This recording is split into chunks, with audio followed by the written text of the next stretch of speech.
Shabbat shalom, everyone. It's good to see you all.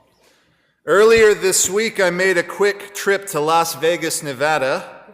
It's actually my second trip to the Silver State this year. No, I do not have a gambling addiction. No, I have not seen the latest show at the Sphere. I hear it's great. My trips to Vegas are way less fun than that. Because as many of you know, in my last pulpit, I served as the associate rabbi at Temple Beth Shalom in Las Vegas.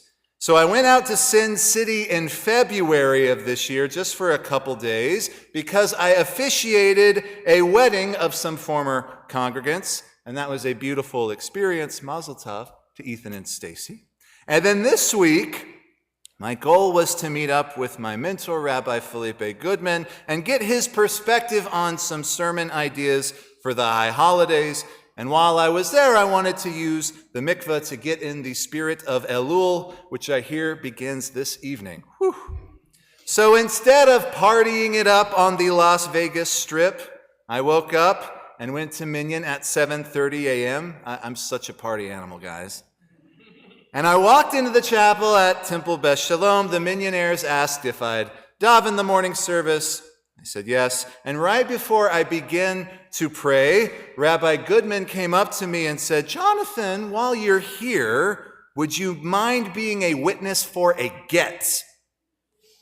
Now, for those of you who don't know what a get is, this is a document for ritual divorce within the Jewish religion. The rabbis of antiquity initially developed the concept of a get because it was abundantly clear that married couples needed a contract or a proof that they dissolved the marriage. If you've ever wondered why there are so many Jewish divorce attorneys, here you go. We've had it for a while. So now if a couple wants to get divorced and remarried in the Jewish faith, they need to have someone who is trained in the writing of a get, someone called a misader gitin. Rabbi Goodman is not only trained to do this, but because he's from Mexico City and speaks Spanish, anyone needing a get in Spanish-speaking countries usually reach out to him because it's easier to explain in your own language, I guess. So he writes a lot of gitin. Writing a get, by the way, is no easy task. The Misader Gitin has to write this very specific Aramaic document using a quill and ink, and it has to be signed by two kosher witnesses, and this is where I came in. I had to watch him write the document, and then I had to sign it, and making various Aramaic decrees while doing so, verifying that the process was not interfered with. Now, obviously, signing a divorce document is not fun. I didn't enjoy it, but as a rabbi, I feel I have a responsibility to participate in this ceremony because while divorce is sad, I really believe when it's done properly, it can still be imbued with holiness. So after Minyan, I witnessed and I signed the get, and after I signed it, I was thinking about the irony of this Vegas trip when juxtaposed to my last one in February. The last time I went to Vegas, it was to marry people, and this time apparently it was to divorce people. This week's Torah portion, as Graydon so beautifully spoke about a moment ago, Parshat Rabbi, begins with God making a decree to the Jewish people. God tells them, "Re'eh anochi noten lifnechem hayom bracha uklala." See this day that I have set before you a blessing and a curse. The verse continues, saying essentially that I, God, will bless you if you obey the commandments and curse you if you don't. I.e., if we do what we're told, good things will happen to us. If we disobey, bad things will happen. This is the theology of Las Vegas, by the way, because the prayers that happen in the casino use this type of sentiment. You'll see people praying, "God, I've been so good. Please just let me hit this jackpot. Then there's a prayer that includes the promise to do better if. God, I know I've been acting lousy, but if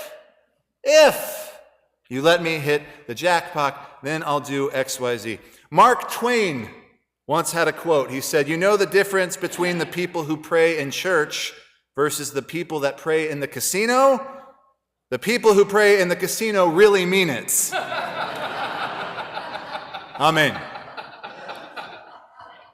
So as I walked around Las Vegas the other day, I really thought about this idea from Rabbi. If we do the right thing, we'll get blessed. If we don't do the right thing, we will get cursed. Then I thought about that idea when applied to the concept of marriage, which I had a part in ending earlier that day. Now, obviously, I didn't know the people getting divorced, but I can assume that if I interviewed one of them, heck, maybe even both of them, I bet that someone from that pair would accuse the other of not doing the right thing. In other words, not upholding the vows of their marriage, either through lack of love or honesty or commitment, whatever. They'd say that because the other party did not abide by the marital oath, the marital blessing could no longer exist, and therefore the marriage was cursed. My flight back to San Antonio was scheduled at 5:55 p.m. that day, so I followed the flight home rules. There are rules to this. You've probably done them before. I returned my rental car to the airport rental place, and I got on this little shuttle that had no air conditioning, and it took me to the airport about 9 years later. I finally got there. I checked in and I got my boarding pass and I stood in the line. I took off my shoes and I put them in the little tray. "Laptop out," the guy shouted at me. Okay. I took my laptop out. I put my Nintendo Switch in the tray. Then I walked through the thing. "Put your hands up." And they let me out. "Stop right there. Look at me." "Okay, you're good." I put my bag on a little roller coaster through the security check. I saw it come down. Slid to me. I got my bag. I was feeling good. I was going home. And the moment I got my bag, my phone buzzed. I got a text. Not from a friend, from Southwest Airlines. My flight was delayed by 2 hours. Oy vey. I followed the rules, but I was cursed anyway. I obeyed the Southwest Airport covenant, yet I was still punished. Then I had 2 more hours to wander around the airport buying stuff I didn't need from the Hodson news store. They have chocolate-covered pretzels there, just saying. Friends, allow me to burst your bubble, and I'll tell you what you already know. Sometimes you can totally do the right thing and still suffer random consequences. We know that bad things can happen to good people, even when they follow the rules. So what gives? Well, I can tell you that the Jewish sages grappled with this same question, and they used the book of Iyov, the book of Job, as an example for their theology. If you've never read the book of Job, it isn't a very happy book at all. Some biblical scholars suggest it's the first book of the Hebrew Bible ever to be written. And the theology of this book is, yes, one can experience blessings and curses, but some suffering is beyond human comprehension. God's justice might not be visible or understandable from our limited human perspective. So yes, my flight was delayed for 2 hours, but you want to know something incredible? When I walked over to the gate, I saw some congregants from Agudas Achim sitting there patiently waiting to board. Who would have thought seeing more Texas Jews in the Las Vegas airport? So we got to talking, and it turns out they had been vacationing in Santa Barbara when they found out that a friend of theirs had passed away in San Antonio. So they booked a last-minute flight to San Antonio, which got canceled. They were rerouted to Vegas, and here we all were. 4 Texas Jews in Sin City. So I sat with them at gate 9B, and they told me about their recently departed friend and the upcoming funeral and how frustrating it was that their flight had been canceled. And I listened and I tried to be supportive. And finally they said, "Rabbi, we're so glad we ran into you here." And I thought in that moment, had their flight not been canceled, they would have never been in Las Vegas.